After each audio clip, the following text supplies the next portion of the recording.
Kathleen Dickinson, the state coordinator from Nevada, and I'm bringing you your Unit 5 judges. Good morning. Please be seated.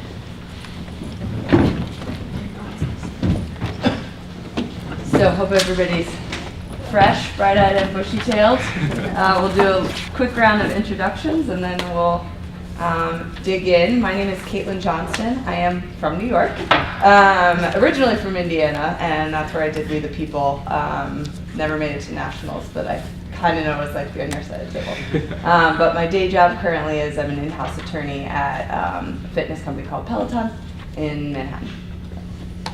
Good morning, I'm Dan Crothers. I'm a justice on the North Dakota Supreme Court. Congratulations for being here. Thank you. Good morning, congratulations. My name is Tim Igo. I am also originally from New York, and I am an attorney and the editor of a legal magazine in Phoenix, Arizona. Would you please introduce yourselves and your teacher? My name is Kabir Andawa. My name is Nabia Qureshi. My name is Joseph Ella. This is our teacher, Mr. Pitman. And we are Unit 5. Very good. Always good to have the right unit in front of us. Okay, so we're going to do question 1 this morning. I'll read it for the audience, and when I stop talking, you can begin, and I'll start the clock, okay? In 1928, Justice Louis Brandeis argued that the founders had conferred against the government the right to be let alone, the most comprehensive of rights and the right most favored by civilized men. What is the right to privacy, and where is the right to privacy implied in the Constitution or Bill of Rights? If a dictator ever took charge in this country, the technological capacity that the intelligence community has given the government could enable it to impose total tyranny. Is this warning by former Senator Frank Church still relevant today? Why or why not? What impact, if any, has the Church Committee had on the right to privacy? How do we balance the government's need to know in combating national security threats and our own rights to privacy? Whenever you're ready. Privacy is a broad, abstract, and ambiguous concept. Justice Hugo Black. According to Professor Zachary Clopton of Cornell Law School, the right to privacy can be defined as the right against undue government intrusion into fundamental personal issues and decisions. Although this right is not absolute, it is implied to be granted to all citizens in the Bill of Rights. The Third and Fourth Amendments focus on the preservation of privacy from the domineering authority, such as soldiers or law enforcement, through the banning of quartering troops and protection from unreasonable searches. The University of Kansas City, Missouri Law Journal states, the Fifth Amendment privilege against self-incrimination provides protection for the privacy of personal information. The Supreme Court determined that there was an identifiable right to privacy ingrained in the Ninth Amendment through the case Griswold v. Connecticut, in which Justice William Douglas claimed there was an explicit penumbra of privacy found in the constitutional protections. On January 21st, 1975, Senator John Pastor introduced a resolution to establish a select committee to investigate federal intelligence operations and determine the extent, if any, to which illegal, improper, or unethical activities were engaged in by any agency of the federal government. Senator Frank Church stated, "I know the capacity there is to make tyranny total in America, and we must see to it that this agency and all agencies that possess this technology operate within the law. That is the abyss from which there is no return." The Church Committee unveiled activities by the intelligence community that not only monitored international activity through plans to assassinate foreign leaders, but also domestically through intense observation of prominent political figures in an NSA watch list, including figures like Martin Luther King Jr. and Muhammad Ali. Senator Church raised the concern that the plethora of technology would negatively impact democracy in the event that a dictator by opening the door to tyranny. This concern is still legitimate today because of the extensive activity of intelligence agencies and their expanded power under the Patriot Act. Section 215 established a much lower threshold for NSA searches by allowing for bulk collection. According to the American Civil Liberties Union, the FBI issued over 190,000 national security letters, which are unchecked subpoenas that are issued to gain knowledge about an individual or a company. In response to these NSLs, 11,000 telephone accounts were turned over to the FBI. The legacy of Senator Church's warning is the continued attention and debate over the limits of government activity. This is exemplified by the actions of whistleblower Edward Snowden, who once said, "I can't in good conscience allow the U.S. government to destroy privacy, internet freedom, and basic liberties for people around the world with this massive surveillance machine they're secretly building." Overall, Senator Church's warning remains relevant through the current intelligence struggle over surveillance in the age of the war on terror and the overbearing expansions of the technological capacity for such. The lasting legacy of the Church Committee was the creation of the Foreign Intelligence Surveillance Act in 1978, which served to create procedures for the collection of data. In order to balance the government's need to know in combating national security threats and our right to privacy, the Special Needs Doctrine and all writs act to serve as key examples as to why the government is justified in being involved with our privacy. The Special Needs Doctrine is employed by the court to permit law enforcement the right in emergency cases to conduct searches and seizures without a warrant and without probable cause. Paradoxically, in Olmsted v. U.S., Justice Louis Brandeis argued in his dissent that it was necessary for the legal system to recognize the right to privacy because when information about an individual's private life is made available to others, it tends to injure a person's individual personality, his estimate of himself. In recent times, however, the use of the All Writs Act is evident of a government attitude toward security over privacy. The All Writs Act is a United States federal statute which authorizes the United States federal courts to issue all writs necessary in aid of their respective jurisdictions to the usages of principles and law. In the U.S. District Court case of Apple v. FBI, the court granted the All Writs Act and issued a 3-page order requiring Apple to assist in enabling the search of the phone by providing reasonable technological Sorry, I have to assistance. stop you. We are done, but let's move into follow-up questions. Thank you so much. Let's start with the kind of special needs doctrine that you touched on. Should the government be able to monitor phone conversations and emails without a warrant? Is that something we should allow them to do?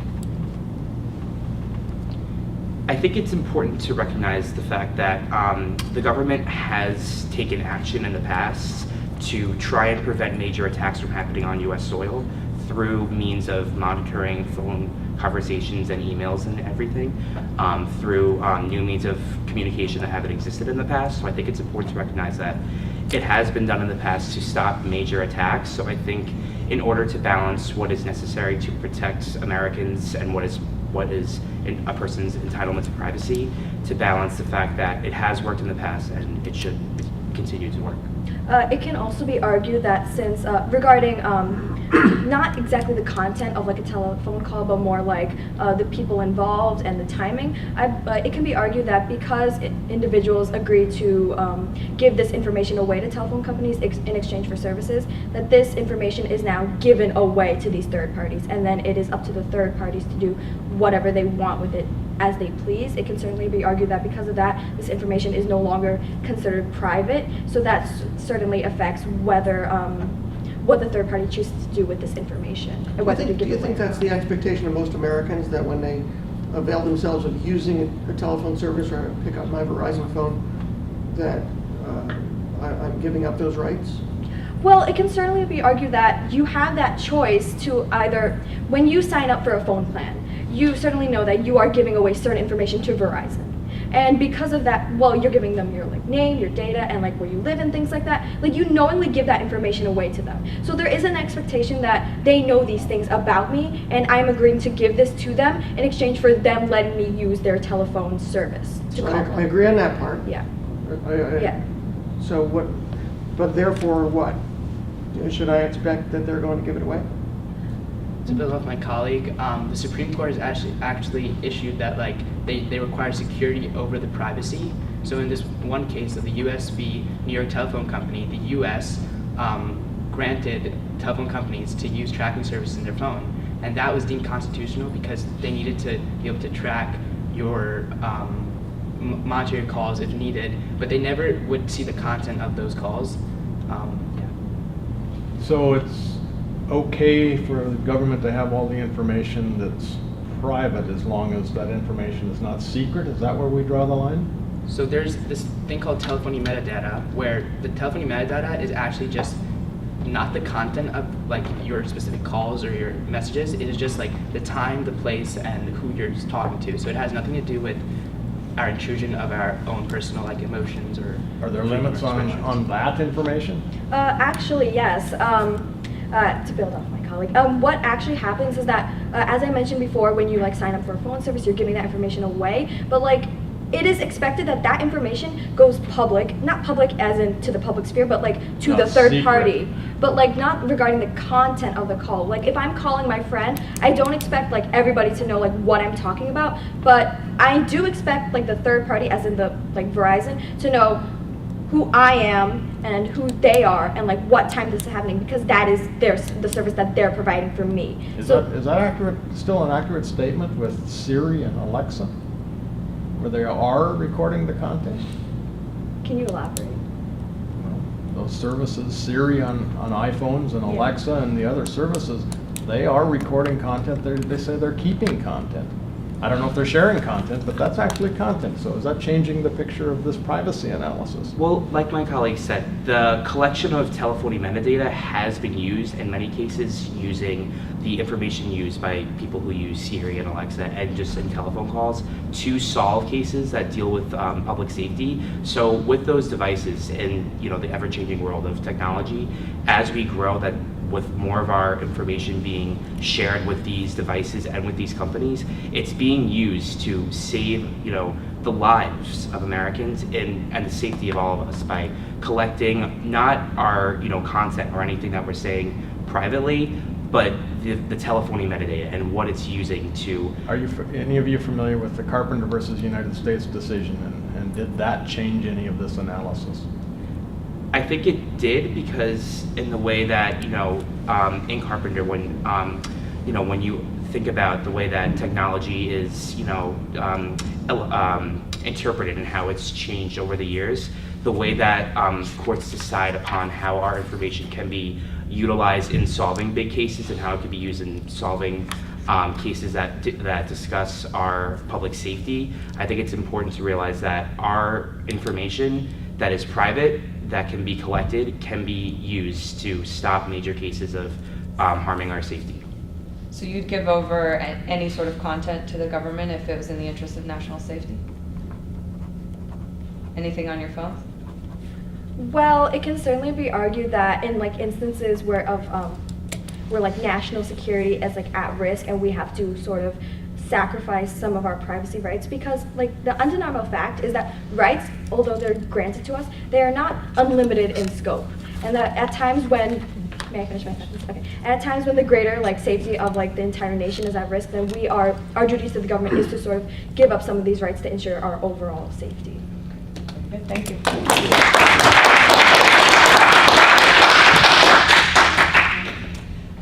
Great job. I can tell I'm talking to some New Yorkers, I think, just given the closeness that the proximity, right, to these issues that are very close to home, right? Yeah. It is interesting to hear your perspective that this is kind of open field for the government. I don't share that view necessarily, and I think the courts have laid down protections where there is a reasonable expectation of privacy that the government can't intrude on. And if it is open field for the intelligence community to just tell us, well, there could be a terrorist attack at any time, so we need to monitor everybody's calls, emails, and activity on their phone always, because there could be a terrorist attack at any time. I feel like that's going a little too far, but I really enjoyed hearing kind of how you all are thinking about it and discussing the cases with you. I thought your opening statement, you covered a lot of the amendments. And you gave us a lot of kind of the foundational stuff, and then also brought it forward. There was a lot that I wrote down that I would have loved to dig into with you. So thanks for the presentation and the discussion. Yeah, I agree. I enjoyed your opening statement. This topic needs about 2 hours, and so the short time we have is just unfair to you and us, because Griswold, of course, opens the door. That's a half an hour in itself. Yeah. Where did it come from? Where? What are the parameters? Where has it gone? And then we kind of went back to we almost exclusively under the Fourth Amendment type of issues, and that's what I do every day. Yeah. And so this expectation of privacy, the reasonable expectation of privacy in an era where all of the information, you cannot do a financial transaction. Yeah. You cannot, how many of us have left electronic tracks so far today with our cell phones, with our electronics? We've come in and out of rooms with electronic keys. There is no privacy, private information, and so I think the court has a problem with not secret is equated to not private and no expectation of privacy, and I believe that whole analysis is going to change. And so this is part of the discussion, and you guys are right in the middle of it. so I enjoyed the conversation. Thank you. Thank you. Thank you. I would agree, this was a terrific start to our day, and I hope you feel the same. You covered everything extremely well. You provided a lot of evidence. Quartering troops, I was joking, I wonder if somebody's going to get quartering troops in today. You got it. That was awesome. You pronounced I was telephony or telephoning. It drives me crazy. I hate the word, but well done. I think the challenge of this question and the challenge for Americans generally goes back to a core thesis you have as a team, which is the federal government has prevented terrorist attacks. So I think the question for Americans is, what evidence do we demand of the government that that's the case? Because once they say that, is that the end of the analysis? Because for many Americans it is. But then we turn into a much different kind of society. So, but you touched on all the fascinating, controversial topics and did well. So thank you very much. And Ms. Johnston makes a point that it is an interesting perspective. I'm from North Dakota, the wide open plains, where I think we have a little more skepticism about the government intrusion because we live in a different environment. And you are in a different environment, and we all still hear the footprints of 9/11, but you more so. And so it is an interesting geographical focus. So thank you. Thank you.